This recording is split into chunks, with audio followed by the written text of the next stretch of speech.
بسم الله الرحمن الرحيم والصلاة والسلام على أشرف المرسلين. Salam alaikum, bonjour tout le monde. Aujourd'hui, on va voir ensemble le cours numéro 1, Introduction aux techniques de l'information et de la communication pour l'essence 1 informatique. Comme toujours, on doit passer par la définition. Nous avons que les techniques de l'information et de la communication, TIC. Ce sont des ensembles des technologies issues de la convergence de l'informatique et des techniques évoluées du multimédia, télécommunications, qui ont pris l'émergence des moyens de communication plus efficaces, bien sûr en améliorant le traitement, la mise en mémoire, la diffusion et l'échange de l'information.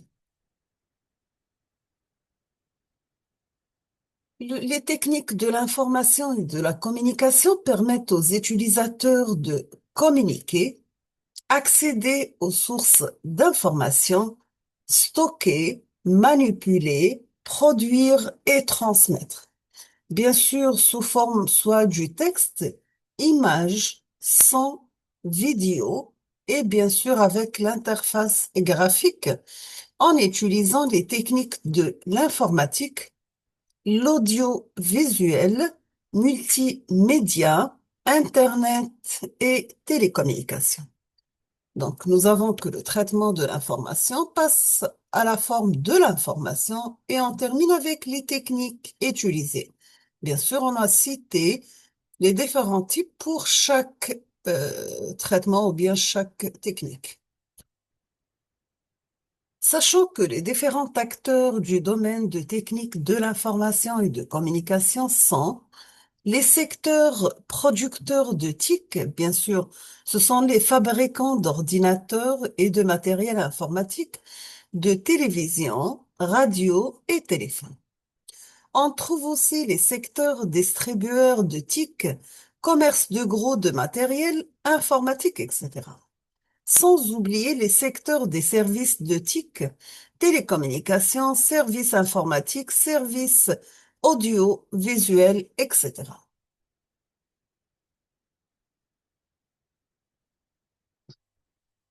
Nous avons que le TIC couvre un large éventuel de services, des applications, des technologies, des équipements et des logiciels, c'est-à-dire les outils comme la téléphonie et l'Internet, l'apprentissage à distance, les télévisions, les ordinateurs et les réseaux et logiciels nécessaires pour employer ces technologies. Concernant les services, on trouve le stockage, traitement et gestion. Les techniques, nous avons des équipements aussi utilisés comme l'informatique, télécommunications, etc. Les applications, nous avons à titre d'exemple le Word, Excel et PowerPoint. Logiciel, on trouve le GPAO, le GMAO, le CFAO, ERP et CRM. On passe à un peu d'historique. Nous avons que la société de l'information, c'est une société dans laquelle les techniques TIC jouent un rôle fondamental. Première génération, on trouve l'imprimerie. Deuxièmement, le télégraphe électrique. Et après, le téléphone et la radiotéléphonie. Concernant la deuxième génération, nous avons télévision, l'informatique et Internet. Troisième génération, nous avons les télécommunications mobiles. Ils ont associé l'image au texte et à la parole sans fil, Internet et la télévision. Nous avons que la diffusion rapide des accès à Internet à haut débit a permis une explosion des usages de techniques de l'information et communication, soit au niveau de la communication ou bien au niveau de la gestion des informations et des connaissances et aussi au niveau de leur diffusion. On passe maintenant à quelques définitions. On va commencer par définir c'est quoi communication. Donc, communication, c'est l'action de communiquer, de transmettre des informations et des connaissances à quelqu'un Par exemple, dans une entreprise, la communication, c'est l'ensemble de techniques et moyens lui servant à se présenter elle-même, son activité ou ses produits et ses services. Les objectifs peuvent être d'améliorer son image, d'accroître sa notoriété ou bien d'augmenter les contacts avec des clients potentiels. Maintenant, pour la science de la communication, a pour objet de conceptualiser et de rationaliser les process d'échange, de transmission d'informations entre deux entités, soit individus ou bien groupe d'individus ou bien machine. La machine de communication est constituée de l'émetteur au expéditeur, du récepteur au destinataire, du message qui est transmis de l'un à l'autre, du code qui sert à transmettre le message, exemple la langue, le canal de transmission, exemple de vive voix, téléphone, etc. Et aussi du feedback. Elle est la réaction du récepteur face au message reçu. Donc, nous avons émetteur qui va envoyer un message à travers un canal. Le canal va envoyer le message au récepteur et on trouve l'opération inverse. Donc, toujours, c'est émetteur, message canal, message récepteur, ce qu'on appelle le feedback.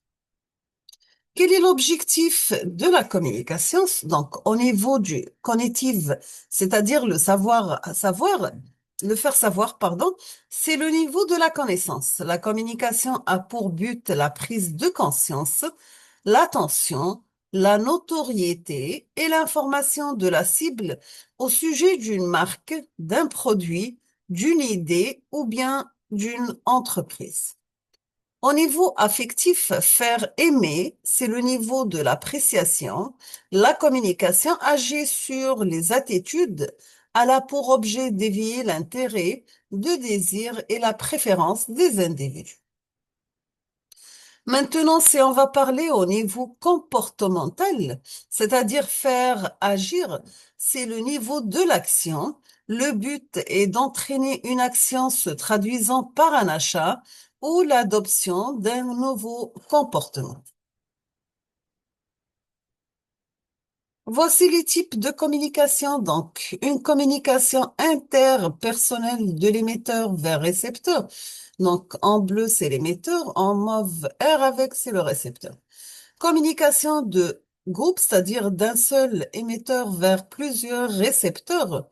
Et communication de masse, d'un émetteur vers trois, par exemple, de groupe de trois, ici, plusieurs récepteurs. Toujours avec les définitions, maintenant on va définir c'est quoi le média et multimédia.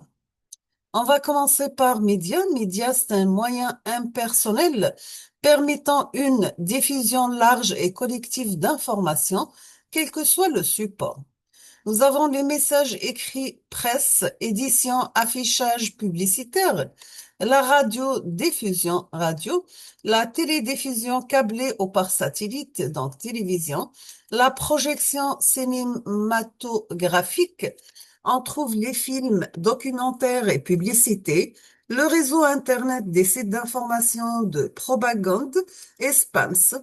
Bien sûr, cette information peut être sous forme de texte, de son, images et vidéos. Nous avons aussi multimédia. Donc, c'est un ensemble des techniques et des produits qui permettent l'utilisation simultanée et interactive de plusieurs modes de représentation de l'information, c'est-à-dire sous forme de texte, son, image fixe ou bien animée.